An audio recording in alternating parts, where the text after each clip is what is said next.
मोनिका अपनी सास रेखा को दोपहर के खाने में व्हाइट सॉस पास्ता देती है, जिसे खाते ही उसका बुरा सा मुंह बन जाता है। अरे बहू, ये क्या ले आई तू? इसमें ना नमक है, ना मिर्च, ना मसाला। कितना गंदा स्वाद आ रहा है इसका।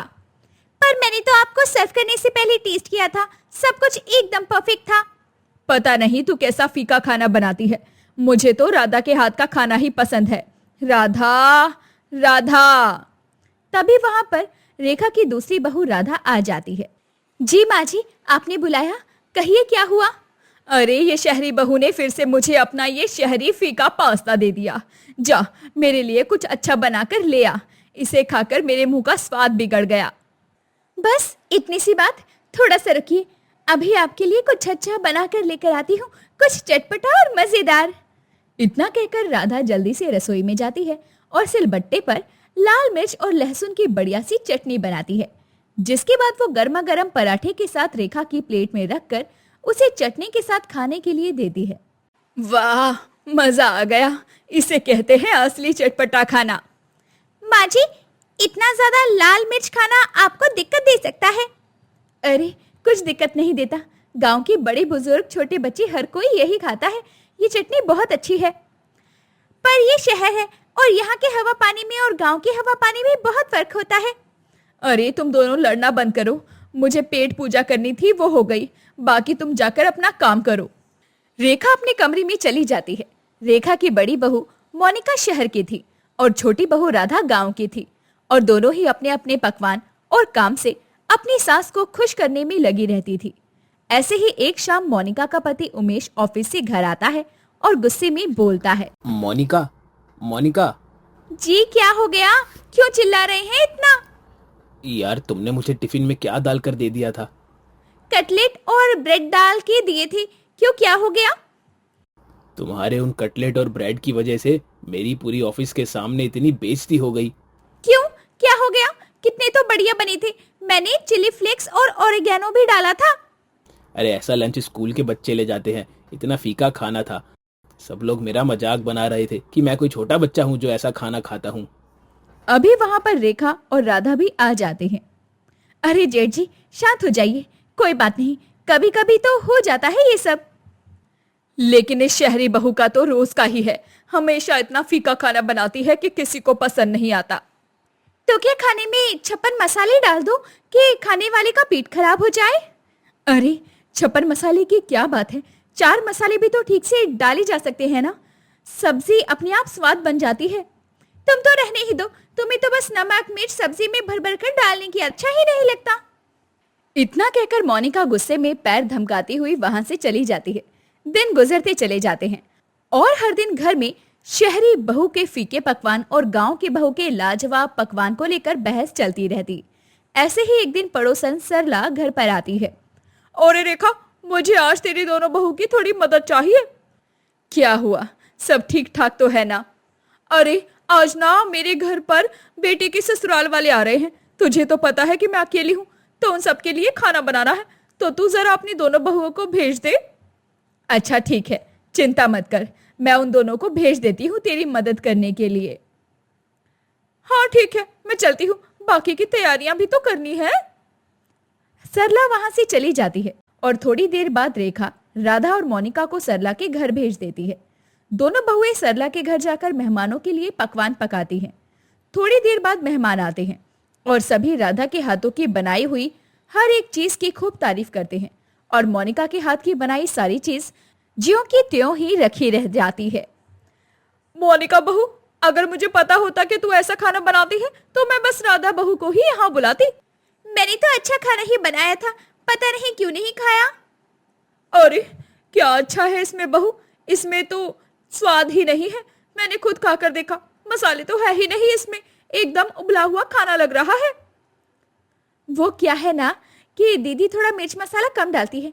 कोई बात नहीं, आप इन सब्जियों को दोबारा तड़का लगा लेना। राधा जैसे तैसे बात को संभाल लेती है और दोनों बहुएं घर आ जाती हैं। दिन गुजरते चले जाते हैं। जहां राधा मिर्च मसाले वाला खाना खाकर भी एकदम फिट एंड फाइन रहती थी, वहीं दूसरी तरफ मोनिका को हमेशा ही कभी बीपी तो कभी कोई और पेट की समस्या होती रहती। ऐसे ही एक दिन राधा चाय के साथ गर्मा गर्म खस्ता कचौरी खा रही होती है। अरे तुम कितने मसाले खाती हो? तुम्हारा पेट खराब नहीं होता क्या मसाले खा खा कर? बिल्कुल भी नहीं, बल्कि मैं तो एकदम बढ़िया रहती हूँ ये सब कुछ खाकर। अरे मसाले खाना भी हमारे लिए जरूरी होता है। बिल्कुल भी नहीं, बल्कि ज्यादा स्पाइसी खाने से ना हमारा इम्यून सिस्टम खराब हो जाता है। मुझे तो ऐसा नहीं लगता दीदी। तुम्हें भला क्या ही पता होगा, गांव के लोग कहाँ इतने पढ़े लिखे होते हैं। मोनिका की बातें सुनकर राधा कुछ नहीं कहती और चुप रहती है। दिन गुजरते चले जाते हैं। ऐसे ही एक दिन दोनों बाजार में शॉपिंग कर रही थी। तभी राधा एक मसाले वाले की दुकान पर खड़ी होकर बोलती है, भैया सारे खड़े मसाले पैक कर दो। दालचीनी, काली मिर्च, बड़ी इलायची, छोटी इलायची, लौंग, जावित्री। ठीक है बहन जी, मसाला पीसना है या फिर साबुत ही देना है? नहीं नहीं, मसाला मैं खुद घर पर पीस लूंगी। अरे इतने सारे मसाले का तुम क्या करोगी? यही सब डालती हो क्या तुम अपनी सब्जी में उनको लाजवाब बनाने के लिए? बिल्कुल यही मसाले डालती हूँ, वो भी अपने हाथों से पीसकर। तभी मैं कहूँ तुम्हारी सब्जियां इतनी ज्यादा तीखी और चटपटी कैसी होती है? इतना सारा मसाला डालकर तो कुछ भी चटपटा हो सकता है। हमारे लिए जरूरी होता है इसलिए, और खाना अगर लाजवाब बनाना है तो इन सब चीजों की जरूरत होती है। बिल्कुल बहन जी, हर एक मसाले का सेहत से एक अलग कनेक्शन होता है। मोनिका दोनों में से किसी की बात भी नहीं मानती। थोड़ी देर बाद शॉपिंग खत्म करके दोनों बहुएं घर आ जाती हैं। अब दोनों बहुओं का हर दिन फीके और लाजवाब पकवान बनाने का सिलसिला ऐसे ही चलता रहता है। एक दिन दादी सास उमा घर पर आती है। बड़ी बहू, छोटी बहू, भूख लगी है, जल्दी से मुझे कुछ अच्छा सा बना कर दे दो। बताइए ना दादी जी, आप क्या खाना चाहती हैं? हम वही बना देंगे। आप अपनी पसंद बताइए, वही खाना बनाकर हम आपके लिए लेकर आएंगे। एक काम करो, तुम दोनों मेरे लिए दाल, चावल, सब्जी, रोटी ये सब बना दो, पर दोनों अलग अलग बनाना। उमा की बात सुनकर दोनों बहुएं रसोई में जाती हैं और अपने अपने तरीके से दाल, चावल, सब्जी, रोटी बनाना शुरू कर देती हैं। थोड़ी देर बाद जब खाना बनकर तैयार हो जाता है तो दोनों बहुएं खाना थाली में परोसकर उमा के पास लेकर जाती हैं और उमा दोनों के हाथ का बना हुआ खाना खाती है और बोलती है, खाना तो दोनों ने अच्छा बनाया है, पर मोनिका बहू तुम्हारे खाने में कुछ कमियां हैं। मुझे पता ही था, बाकी सबकी तरह आपको भी राधा के हाथ का खाना अच्छा लगेगा, वही लाजवाब होगा, है ना? खाना तो राधा ने लाजवाब बनाया है और तुमने भी अच्छा बनाया है। मैंने कहा ना बस कुछ कमी है। तो बता दीजिए ना फिर क्या कमी है? दादी जी वैसे भी अब तो मुझे हर किसी के मुंह से अपने खाने की इंसल्ट सुनने की आदत हो गई है। ऐसा कुछ नहीं है बहू, तू बस खाने को बहुत ही साधारण तरीके से बना देती है, इसलिए तेरा खाना फीका और उबला हुआ लगता है। हाँ बहू, कम मसाले खाना अच्छी बात है, लेकिन बिना मसाले का खाना ये तो सरासर नाइंसाफी भी है। बिल्कुल जेठानी जी, दालचीनी खाने के अपने फायदे होते हैं। लौंग खाने से सर्दी जुकाम जैसी बीमारियों से बचाव होता है। बड़ी इलायची, छोटी इलायची ये सब खाने से खाने को पचाने में मदद होती है। बाकी तो तू पढ़ी लिखी है ना, अगर हमारी बातों पर यकीन नहीं है तो तू इंटरनेट पर सर्च करके देख ले, तुझे सब पता चल जाएगा।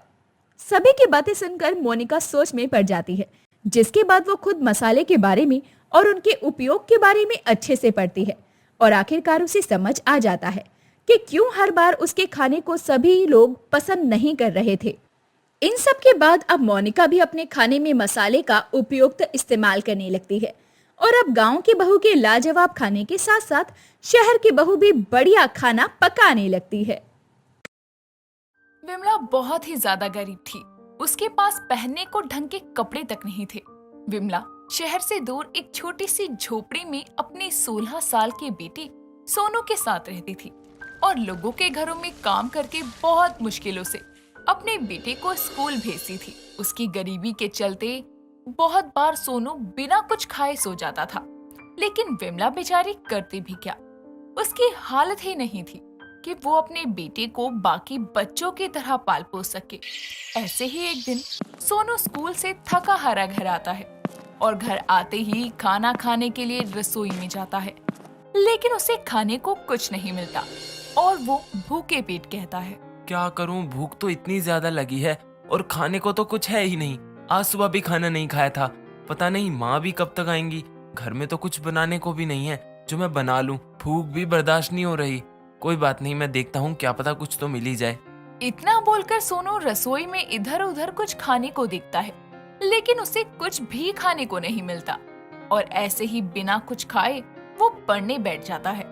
थोड़ी देर बाद विमला काम करके घर वापस आती है तो वो सोनू को देखकर कहती है, अरे मेरा राजा बेटा पढ़ाई कर रहा है। क्या है माँ, भूखे पेट तो पढ़ाई भी नहीं होती और मैंने तो आज सुबह से कुछ खाया भी नहीं है। आप तो काम पर चली जाती हो और वहाँ तो कुछ खा ही लेती होंगी। मैं यहाँ भूखे रहता हूँ। नहीं बेटा, तू भूखा रहेगा तो वैसे भी कुछ नहीं खा सकती मैं। तू ऐसे क्यों बोल रहा है? मैं समझ रही हूँ, लेकिन तू भी तो समझना, हमारे हालात इतने अच्छे नहीं हैं।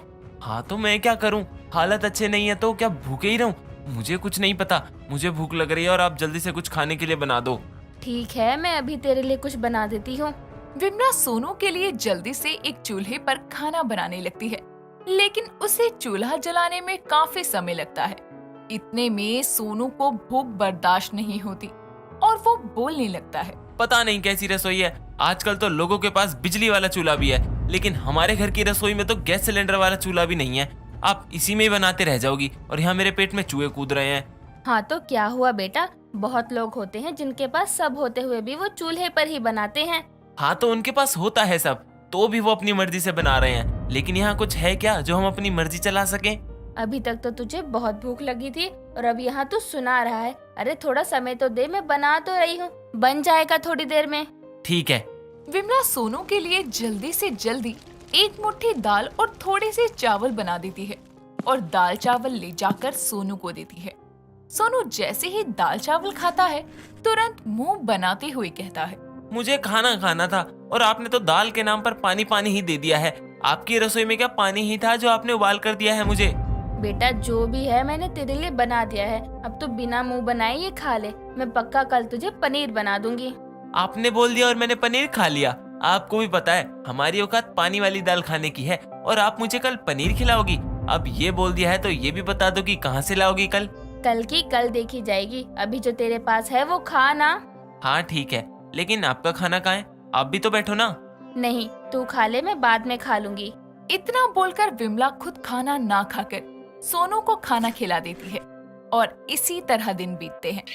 अगले दिन सोनू जब स्कूल से घर वापस आता है तो विमला परेशान होकर खुद से बातें कर रही थी और वो कहती है, मुझे तो काम से भी निकाल दिया है, अब मैं कहाँ से सोनू के लिए खाना लाऊंगी? उसकी पढ़ाई का भी इतना खर्चा है और रसोई भी पूरी खाली पड़ी है।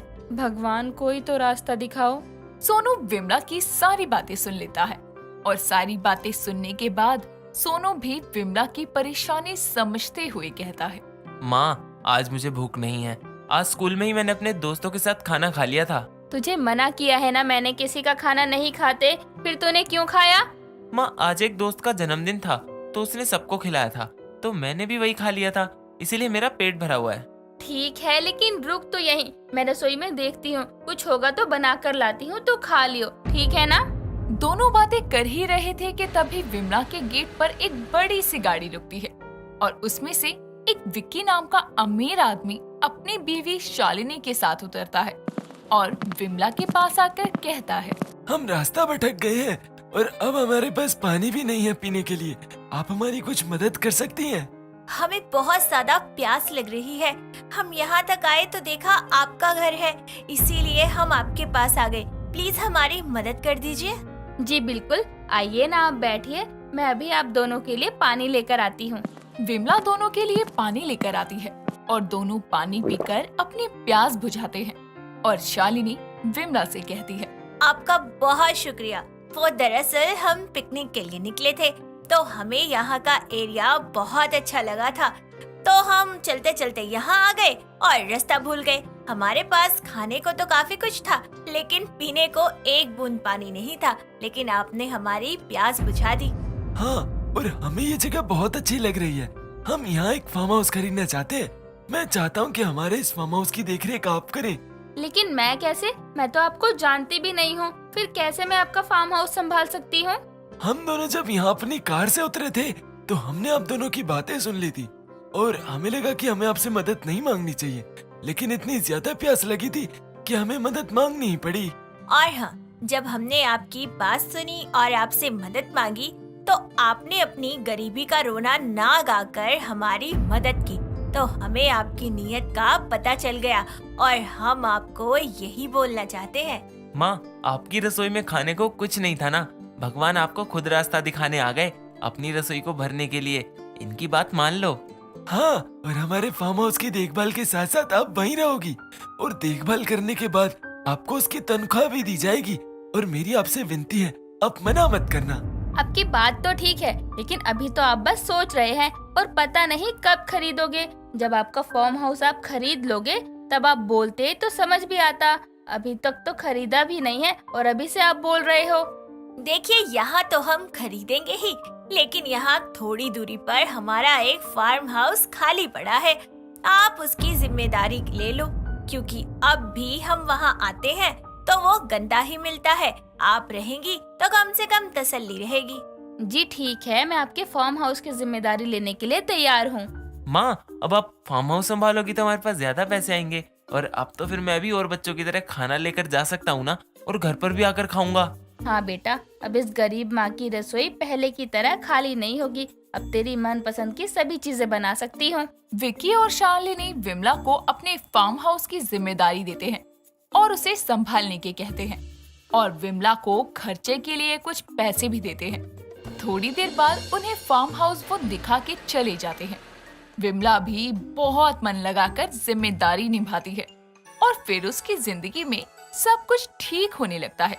अब वो अपने बेटे को ढंग का खाना खिला सकती थी और वो अब कभी भी रसोई को देखकर उदास नहीं होती, क्योंकि अब उसके हालात पहले से बहुत सुधर गए थे और दोनों माँ बेटे खुशी खुशी अपनी जिंदगी बिताने लगते हैं। सुमित अपनी बहन संजना के घर जाता है, जहाँ संजना उसे अच्छा खाना बनाकर खिलाती है।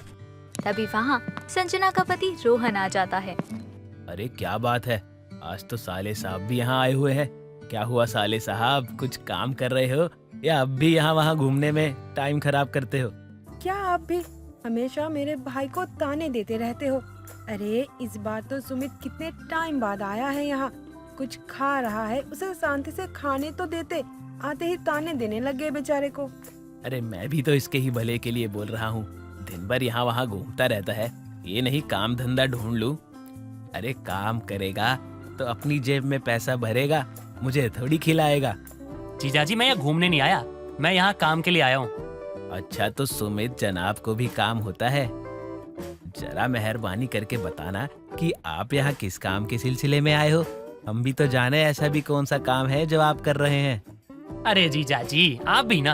अरे मैं यहाँ नौकरी के लिए आया हूँ, मेरे दोस्त ने बताया था कि यहीं पास में एक जॉब है, तो मुझे वहीं जाना है। मैं भी खाली नहीं रहता हूँ, हर वक्त सुनाते रहते हो आप।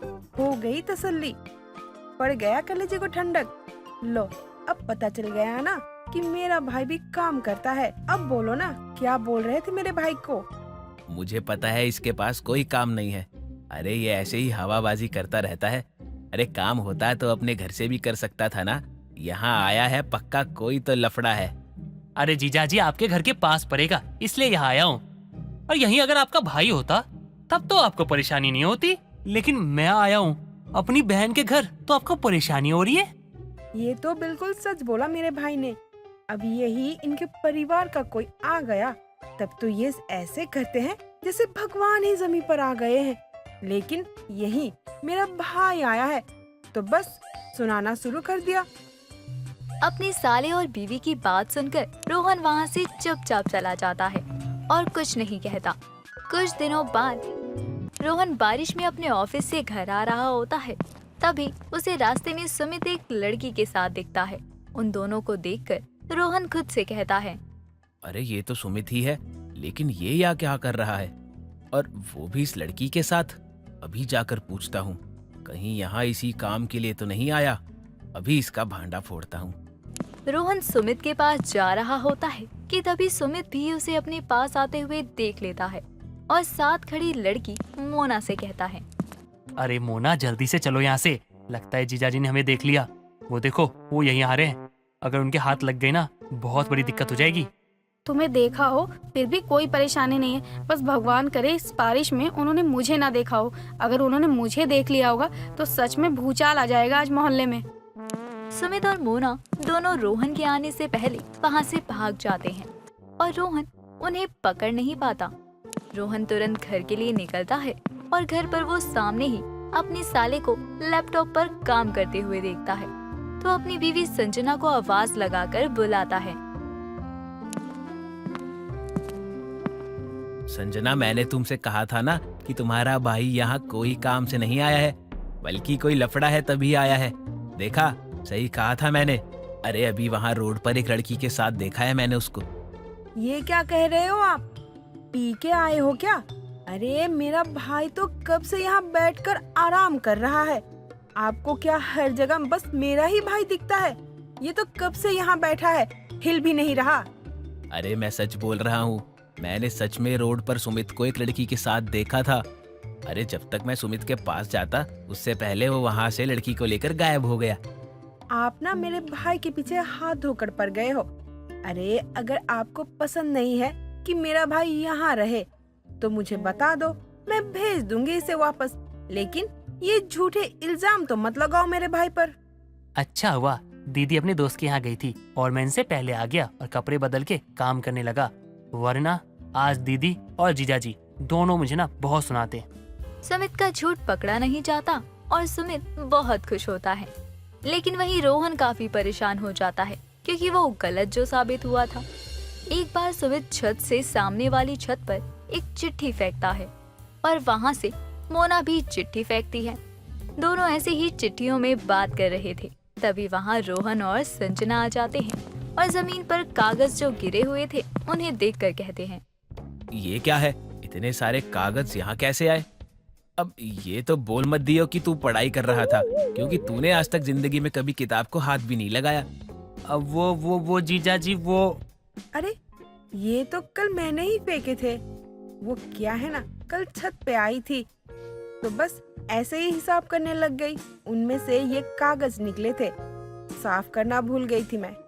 अरे मोना, आज तो तुम भी छत पर हो। क्या बात है, पहले तो तुम कभी छत पर नहीं दिखी और ना ही मोहल्ले में दिखती थी। आजकल तो तुम मोहल्ले और छत पर हर जगह दिखती हो।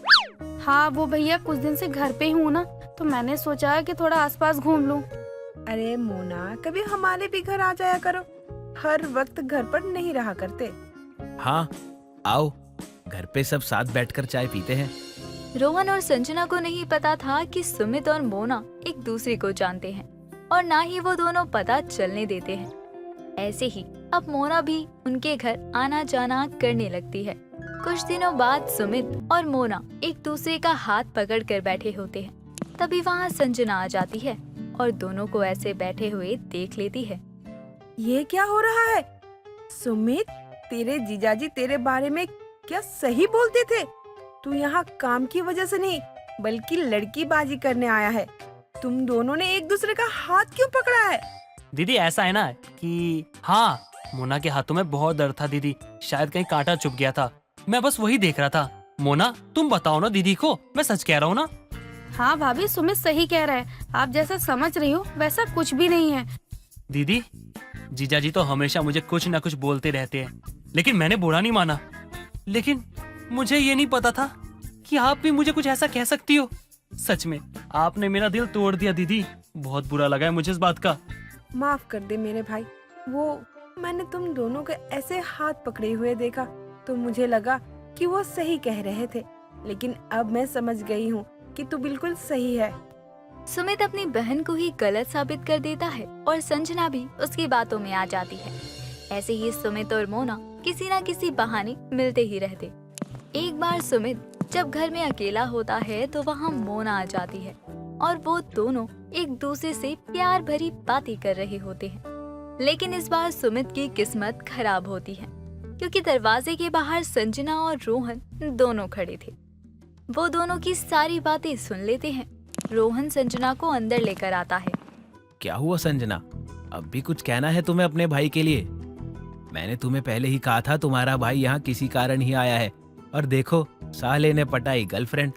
अरे अपने जीजाजी के आगे मुझे बोलने के लायक भी छोड़ा है क्या तूने? तुझे शर्म भी है कि तू क्या कर रहा है।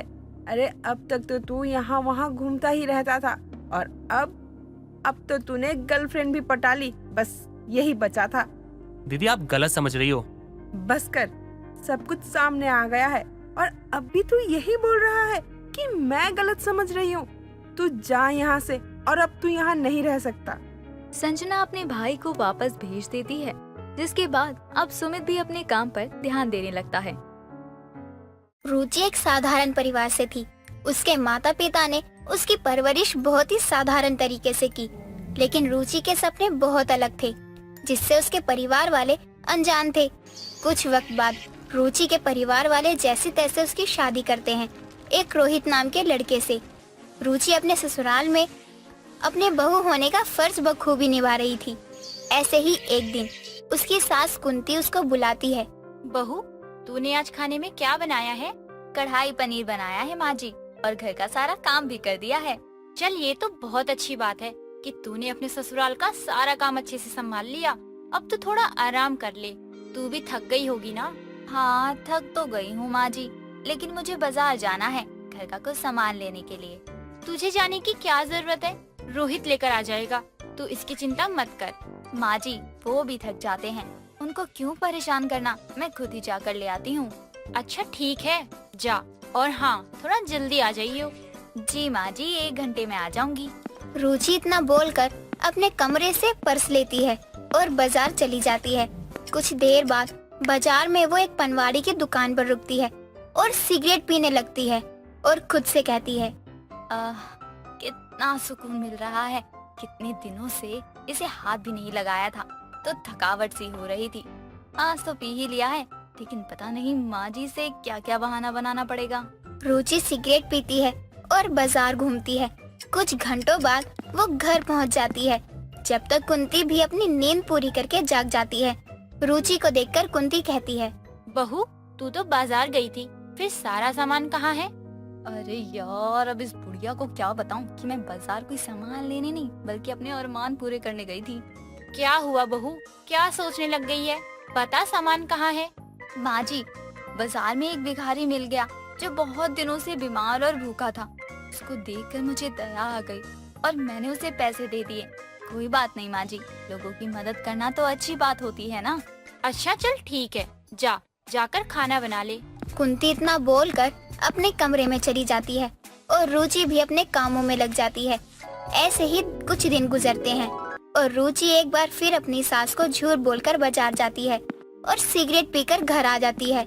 रुचि को देखकर कुंती कहती है, बहू, आज फिर तू बाजार गई और फिर से कुछ लाना भूल गई। आज किसकी मदद करके आई है? अरे यार, आज कौन सा बहाना बनाऊं? आज तो कोई भिखारी भी नहीं मिला जो बोल दूं कि आज उसको ही दान कर दिया। जल्दी सोच रुचि, वरना आज तू गई। क्या हुआ, बोल ना, आज किसको दान करके आई? माँ जी, आज मेरी एक दोस्त मिल गई थी, मैं उससे ही बातें कर रही थी। उसने बताया कि उसकी सास उस पर बहुत जुल्म करती है, खाना खाने के लिए भी नहीं देती। एक उसकी सास है और एक मेरी सास है, जो इतनी अच्छी है कि मुझे बिल्कुल बेटी की तरह मानती है। आपको पता है माँ जी, उसकी सास ने उसे बहुत मारा है, जिससे ना उसकी बॉडी पर बहुत निशान हो गए थे। वो बेचारी बहुत परेशान थी, इसलिए मैंने उसकी मदद कर दी और कुछ पैसे दे दिए उसे। हाय, मेरी बहू कितनी भोली है, लेकिन अगर तू लोगों पर इतनी दया करेगी तो खुद को लुटवा लेगी। सबकी मदद करना अच्छी बात है, लेकिन सब कुछ देकर नहीं। ठीक है माँ जी, मैं आगे से ध्यान रखूंगी। रुचि इतना बोलकर वहाँ से रसोई में चली जाती है। ऐसे ही वक्त गुजरता जाता है और रुचि अक्सर कुंती से झूठ बोलकर सिगरेट पीने जाने लगती है और घर पर आकर कोई ना कोई बहाना बना देती थी। ऐसे ही एक दिन रुचि हमेशा की तरह अपनी सास से झूठ बोलकर बाजार जाती है और पनवाड़ी से सिगरेट लेकर पीने लगती है। वहीं बाजार में कुंती की पड़ोसन विमला रुचि को देखकर खुद से कहती है, अरे दैया रे दैया, ये तो कुंती की बहू रुचि है, लेकिन ये यहाँ पनवाड़ी की दुकान पर क्या कर रही है? अरे इसके हाथ में तो सिगरेट है। हाय हाय, कितनी बिगड़ी हुई बहू है, शक्ल से तो कितनी भोली है और दिल से उतनी ही खोटी। आज तो कुंती को बताती हूँ, बहुत मजा आएगा, मिर्च मसाला और लगा दूंगी। विमला इतना बोलकर वहाँ से सीधा कुंती के घर जाती है। कहाँ है कुंती? आज तो तेरा सारा भ्रम तोड़ दूंगी। तेरी बहू कितनी भोली है। क्या हो गया? गला क्यों फाड़ रही है? और कौन सा भ्रम तोड़ने की बात कर रही है? अरे तू अपनी बहू को जितना भोला भाला समझती है ना, ये उतनी ही तेज तर्रार है। इसकी भोली सूरत के पीछे बिगड़ी हुई लड़की छुपी है। पता नहीं इसके माँ बाप ने क्या संस्कार देकर विदा किया है। अरे सीधे सीधे बता, क्या बात है? और मेरी बहू ने क्या किया है? आज मैंने तेरी बहू को बाजार के पनवाड़ी की दुकान पर सुट्टा फूकते देखा था। भला अच्छे घर की बहू ऐसे थोड़ी करती है। बस बहुत हो गया विमला, अब मैं अपनी बहू के खिलाफ एक भी नहीं सुनूंगी। तू अब मेरी बहू के चरित्र पर उंगली उठा रही है। कुंती विमला को सुना ही रही होती है कि तभी रुचि आ जाती है। क्या हो गया माँ जी, आप आंटी जी पर इतना भड़क क्यों रही हैं? आए हाय, देखो तो जरा कितनी भोली सूरत बना रही है। बाजार में तो बड़ा फूफू कर रही थी खड़े होके, और अब भोली बनती है। बहू, क्या ये विमला सच बोल रही है? माँ जी, आप मेरी आंखों में देखिए और बताइए कि मैं ऐसा कर सकती हूँ क्या? मुझे तो सिगरेट पकड़नी भी नहीं आती और ये सिगरेट पीने की बात कर रही हैं। सुन लिया विमला, मेरी बहू बहुत भोली है। ये ऐसा काम कभी नहीं कर सकती है। आज तो मैं जा रही हूँ और इसको कुछ नहीं बोल रही, लेकिन अगली बार तेरे सामने पुख्ता सबूत के साथ आऊंगी। फिर देखती हूँ कितनी भोली है तेरी बहू। विमला इतना बोलकर वहाँ से चली जाती है और कुंती, रुचि भी अपना काम करने लग जाते हैं। ऐसे ही वक्त गुजरता है। विमला कई बार कुंती को बोलती है, लेकिन वो उसकी बात पर भरोसा नहीं करती। ऐसे ही एक दिन विमला को रोहित मिलता है। रोहित बेटा, भगवान झूठ ना बुलाए, तुझे कुछ बताना था, लेकिन पता नहीं तू भरोसा करेगा या नहीं। अरे आंटी जी, आप पहले मुझे बात बताओ, तभी तो मैं आपकी बात पर भरोसा करूंगा। अरे बेटा, रुचि बहू को मैंने पनवाड़ी की दुकान पर सुट्टा फूकते देखा। वो बस शक्ल से ही भोली है, लेकिन बहुत बिगड़ैल है। मैंने तो तेरी माँ कुंती को भी बताने की कोशिश की, लेकिन उस पर तो बहू के प्यार की पट्टी की माया है। बस कीजिए आंटी जी, आप कितना झूठ बोलेंगी। मैं रुचि को बहुत अच्छे से जानता हूँ, वो ऐसा कुछ नहीं कर सकती है। आप मेरी पत्नी पर फालतू के आरोप लगाना बंद कीजिए, आप उससे जलना बंद कीजिए। दोनों माँ बेटे एक नंबर के बेवकूफ हैं, और इन दोनों की आंखें तो मैं खोल कर रहूंगी। बता दूंगी कि भोली सूरत के पीछे कितनी बिगड़ी बहू है। रोहित विमला को सुनाकर वहाँ से चला जाता है और विमला भी आगे कुछ नहीं बोलती और वहाँ से चली जाती है। ऐसे ही दिन गुजरता है। अब विमला रोज रुचि पर नजर रखने लगती है। ऐसे ही एक दिन विमला रुचि का पीछा करती है। रुचि पास के क्लब में जाती है और दारू पीने लगती है। विमला उसको देखकर चौंक जाती है और जल्दी से कुंती को फोन करके क्लब बुलाती है। कुंती भी रुचि को देखकर चौंक जाती है और उसकी वीडियो बनाकर घर आ जाती है। कुछ देर बाद रुचि घर आती है। आज किसकी मदद करके आई है बहू, जो इतनी लेट हो गई? आज भी कोई दोस्त मिल गई या कोई और बहाना? माँ जी, मैं समझी नहीं, आप कहना क्या चाहती हैं? और कौन सा नया बहाना? बहू, आज भी तू सच नहीं बोल रही है। मैंने तुझ पर कितना भरोसा किया और तूने हमारे भरोसे को तोड़ दिया। अरे हम ही बेवकूफ थे जो विमला को पागल बोलते थे, लेकिन असल में तो तू हमें बेवकूफ बना रही थी। माँ जी, आप क्या बोल रही हैं? लगता है आज भी विमला आंटी आपके कान भर के गई हैं। आज तो मैं सारे सामान लेकर आई हूँ। रुक, तुझे मैं दिखाती हूँ कि कौन झूठ बोल रहा है और कौन सच। आज तेरे भोली सूरत के पीछे बिगड़ी बहू दिखाती हूँ। कुंती रुचि को पूरी वीडियो दिखाती है। वीडियो देखकर रुचि के तो होश ही उड़ जाते हैं और उसको अपनी गलती पर पछतावा होता है। माँ जी, मुझे माफ कर दीजिए, लेकिन अब मुझे एहसास हो रहा है कि आप मुझ पर बहुत भरोसा करती हो, लेकिन मैंने आपके भरोसे को तोड़ दिया। आज के बाद मैं ऐसा कभी नहीं करूँगी और मैं अपने आप को सुधारने की पूरी कोशिश करूँगी। रुचि कुंती से माफी मांगती है और कुंती कुछ देर बाद उसको माफ कर देती है और इस तरह से भोली सूरत के पीछे बिगड़ी बहू का राज खुल जाता है। राधा बहुत ही संस्कारी थी। वो खाटू बाबा की बहुत बड़ी भक्त थी। उसका मन हमेशा से ही खाटू श्याम जाने का मन था, लेकिन उसके माता पिता ने कभी भी उसको खाटू श्याम जाने की आज्ञा नहीं दी। लेकिन जैसे तैसे राधा को खाटू श्याम जाने से रोका। कुछ वक्त बाद राधा की शादी रवि नाम के लड़के से हो जाती है और वो अपने ससुराल आ जाती है। अगले दिन सुबह जल्दी उठकर राधा घर का सारा काम करके पूजा करने लग जाती है। पूजा की आवाज सुनकर राधा की सास कांता आती है। बहू, तो इतनी जल्दी उठ गई और घर का सारा काम भी कर दिया। अरे आराम से उठ जाती। राधे राधे माँ जी, आज मेरा इस घर में पहला दिन है और मैं आज के दिन लेट उठूं? नहीं माँ जी।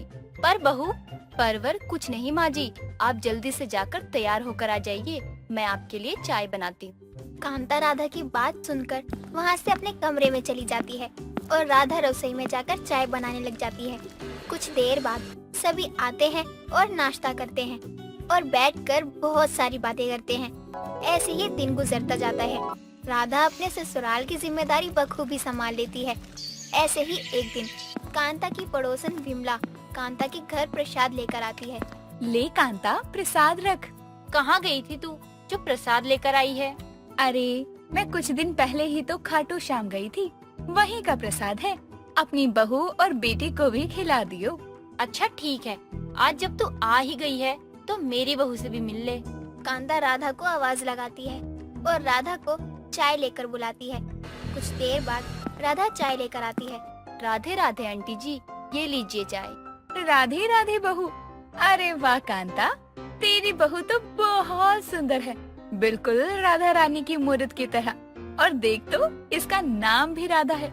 ये ले बहू, इस प्रसाद को मंदिर में रख दे। शाम को जब रवि आएगा तो उसको दे दियो। जी माँ जी। राधा इतना बोलकर वहाँ से चली जाती है और मंदिर में प्रसाद रख देती है। राधा के जाने के बाद विमला बोलती है, कांता एक बात तो बता, तेरी बहू भी खाटू श्याम की भक्त है क्या? पता नहीं, हमें तो उसने कभी नहीं बोला कि वो खाटू श्याम बाबा के मंदिर गई है।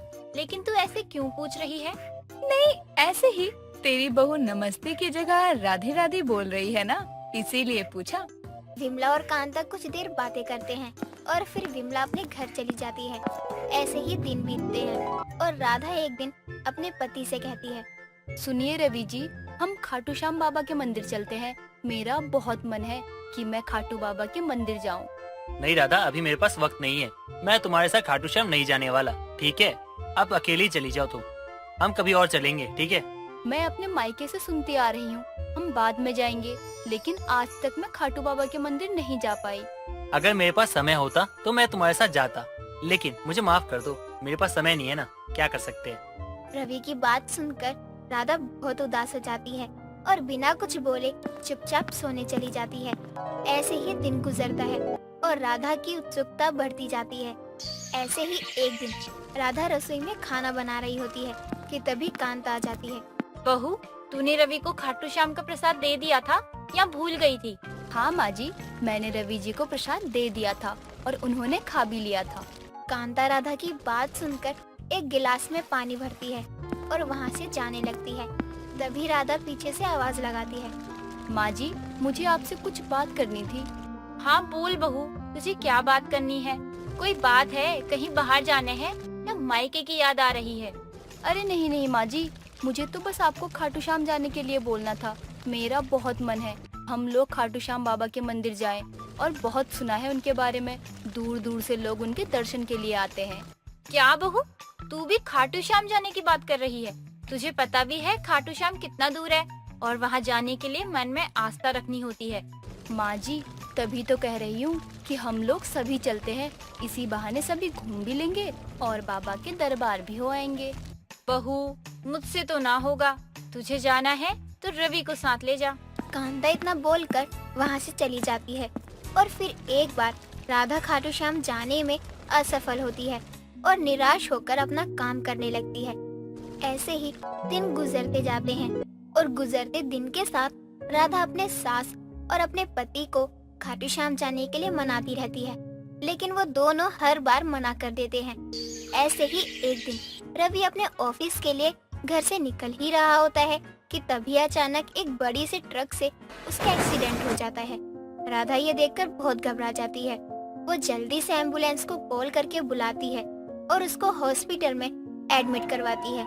डॉक्टर रवि को आईसीयू में एडमिट करते हैं और बाहर आके कहते हैं, आपके पति की हालत बहुत ही नाजुक है, हमें जल्द से उनका ऑपरेशन करना होगा, वरना उनको हम नहीं बचा पाएंगे। डॉक्टर प्लीज, आप कुछ भी करके मेरे पति को बचा लीजिए। आपका जो भी खर्चा होगा वो मैं उठाने के लिए तैयार हूँ।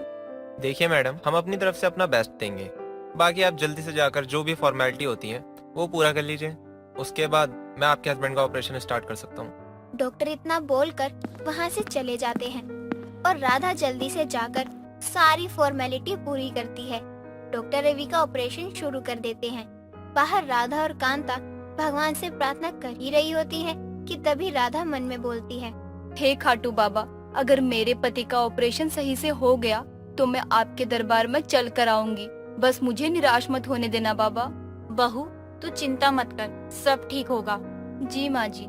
राधा और कांता दोनों डॉक्टर का बाहर आने का इंतजार कर रहे होते हैं। कुछ देर बाद ऑपरेशन थिएटर की लाइट बंद हो जाती है और डॉक्टर बाहर आते हैं। मुबारक हो, आपके पति का ऑपरेशन सक्सेसफुल रहा। कुछ दिनों बाद इनको यहाँ से डिस्चार्ज भी मिल जाएगा। डॉक्टर की बात सुनकर राधा और कांता बहुत खुश हो जाते हैं और डॉक्टर को धन्यवाद करते हैं। ऐसे ही दिन गुजरता है और धीरे धीरे रवि ठीक हो जाता है और कुछ वक्त बाद उसको हॉस्पिटल से डिस्चार्ज मिल जाता है। राधा रवि को घर लेकर आती है और उसकी बहुत सेवा करती है, जिससे रवि अपने पैरों पर दोबारा खड़ा हो जाता है। ऐसे ही एक दिन सभी घर में बैठकर बातें कर ही रहे होते हैं और राधा हाथ में दवाई और पानी का गिलास लेकर रवि को देती है। माँ जी, अब तो रवि जी बिल्कुल ठीक हो गए हैं। क्या अब हम खाटू बाबा के मंदिर चल सकते हैं? क्या बहू, ये तूने खाटू श्याम जाने की कैसे जिद लगा रखी है? जब से तू इस घर में आई है तुझे खाटू श्याम जाने की पड़ी है। अरे अभी तो रवि पूरी तरह ठीक भी नहीं हुआ है, कम से कम उसको अपने पैरों पर अच्छे से खड़े तो होने दे। माँ जी, रवि जी खाटू श्याम बाबा की वजह से ही ठीक हुए हैं। अगर आप लोग नहीं जाएंगे तो मैं अकेली चली जाऊंगी। हम कोई और मंदिर भी तो जा सकते हैं ना, जरूरी थोड़ी है कि खाटू श्याम ही जाए। रवि जी, जब आपका ऑपरेशन हो रहा था तो मैंने मन्नत मांगी थी कि आप ठीक हो जाएंगे तो मैं खाटू बाबा के दरबार जाऊंगी। राधा इतना बोलकर वहाँ से चली जाती है और अगले दिन सुबह जल्दी उठकर नहा धोकर खाटू श्याम अपनी मन्नत पूरी करने के लिए निकलने जाती है। रास्ते में उसको कई दिक्कतों का सामना करना पड़ता है, लेकिन वो फिर भी अपनी हिम्मत नहीं हारती और जैसे तैसे करके खाटू श्याम मंदिर पहुंच जाती है। पैदल जाने की वजह से उसके पैरों में छाले हो जाते हैं, लेकिन फिर भी पूरी श्रद्धा के साथ वो मंदिर में दर्शन करती है और पूजा करके अपने घर वापस आ जाती है।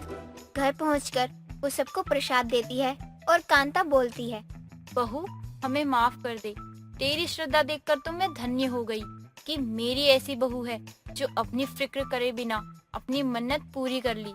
अगली बार तुझे जब भी खाटू श्याम जाना होगा मुझे बोल दियो, हम सभी मिलकर तेरे साथ जाएंगे। कांता की बात सुनकर राधा की आंखों में आंसू आ जाते हैं और वो अपनी सास कांता को गले से लगा लेती है।